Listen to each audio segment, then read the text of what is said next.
Olá! Hoje vamos mergulhar numa das questões mais fundamentais de todas. Será que existe alguma coisa que possamos saber com certeza absoluta? E não, isto não é só uma questão académica, é uma verdadeira busca por uma base sólida para todo o conhecimento humano. Uma busca que nos leva, vejam só, diretamente ao coração do pensamento medieval. Pensem bem nisto por um segundo.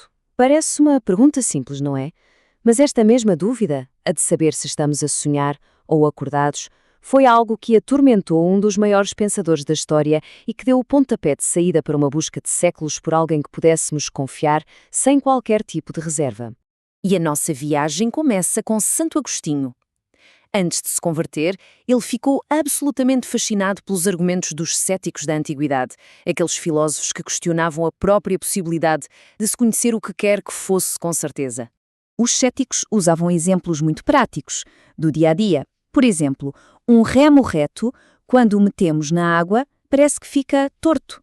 Então como é que podemos confiar nos nossos sentidos se eles nos enganam tão facilmente?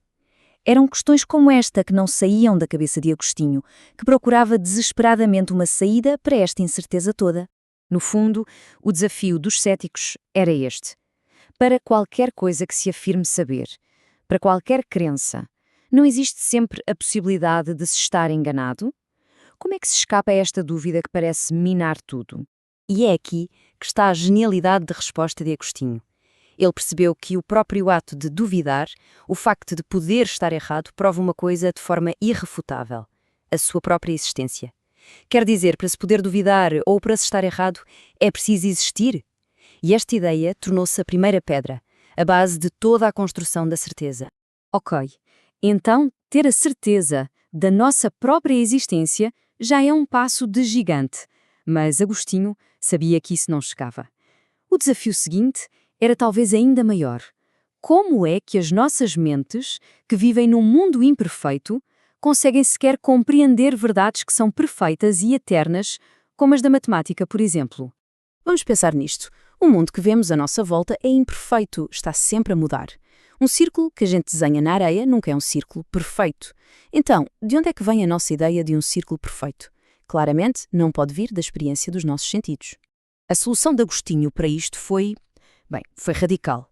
Ele defendeu que estes conceitos perfeitos, estas ideias, não vêm do nosso mundo, mas existem desde sempre na mente de Deus. São como que os modelos originais, imutáveis, para tudo o que existe. A metáfora que ele usou é muito poderosa. Pensem assim, tal como o sol ilumina o mundo físico para que os nossos olhos consigam ver, uma espécie de luz divina ilumina as nossas mentes, permitindo-nos ver e compreender estas verdades eternas.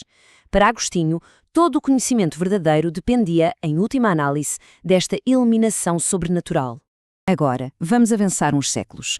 Surge um novo pensador, Tomás de Aquino, que vai olhar para o mesmo problema, mas vai apresentar uma solução revolucionária que mudou para sempre o rumo deste debate sobre o conhecimento. A diferença entre os dois é abissal. Reparem, enquanto Agostinho acreditava que precisávamos de uma luz externa, sobrenatural, vinda de Deus, Aquino argumentava que nós, humanos, já nascemos com uma luz interna, uma capacidade natural da nossa mente. A esta capacidade ele chamou o intelecto agente. Então, o que é isto do intelecto agente? Pensem nele como uma espécie de processador mental. Os nossos sentidos dão-nos a informação em bruto, as cores, as formas, os sons do mundo. O intelecto agente pega nessa informação e extrai a sua essência. É o que nos permite passar da experiência de ver uma árvore específica para compreender o conceito universal de árvore. Aquino explicou esta ideia com uma analogia muito simples e eficaz. Um médico não dá saúde a um paciente, ele apenas ajuda o corpo a usar a sua própria capacidade natural de se curar. Da mesma forma, um professor não injeta conhecimento num aluno. Ele ajuda a ativar a capacidade natural do aluno para aprender. E este é o ponto-chave da mudança de Aquino. Ele basicamente naturalizou o conhecimento.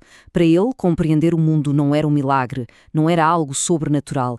Era uma função tão básica e inerente da mente humana como a digestão o é para o corpo. Foi uma mudança radical que ancorou o conhecimento humano firmemente no mundo natural. No entanto, numa daquelas grandes ironias da filosofia, a tentativa de aperfeiçoar estas teorias do conhecimento acabou por abrir a porta a uma forma de dúvida muito, mas muito mais profunda, preparando o terreno para a era moderna. O que aconteceu foi que filósofos posteriores, como Duns Scoto e Guilherme de Ockham, fizeram uma distinção que se tornou crucial. O conhecimento intuitivo é a experiência direta de algo que está ali, presente, como ver o sol no céu. Já o conhecimento abstrativo é pensar na ideia de sol, quer o sol esteja visível ou não. Normalmente, a ligação parece simples. Vemos uma estrela porque a própria estrela causa essa percepção nos nossos olhos e na nossa mente. A causa e o efeito parecem estar ligados de forma direta e segura. Mas é aqui que entra a experiência mental que muda tudo. Estes filósofos levaram a ideia do poder absoluto de Deus ao seu limite lógico. Se Deus é mesmo todo-poderoso, ele não precisa de uma estrela para nos fazer ver uma estrela. Ele podia simplesmente criar a percepção de uma estrela diretamente na nossa mente, sem que existisse nada no mundo exterior. E com esta possibilidade, a ligação que se pensava ser segura entre a nossa experiência e a realidade foi quebrada. A busca medieval pela certeza, ao focar-se tanto no poder absoluto de Deus, acabou, ironicamente, por criar o argumento perfeito para a dúvida mais radical de todas. O caminho que começou com Agostinho a tentar provar o conhecimento terminou a revelar a sua potencial fragilidade. Pois é, esta é a questão que a era medieval nos deixou de herança. A sua busca pela certeza levou-nos, de forma paradoxal, à beira de uma dúvida tão profunda que ecoa até os dias de hoje em debates sobre realidades simuladas e os limites do nosso conhecimento. Se a nossa percepção pode ser completamente separada da realidade, como é que podemos ter a certeza do mundo para além da nossa própria mente? A busca pela certeza, ao que parece, nunca termina.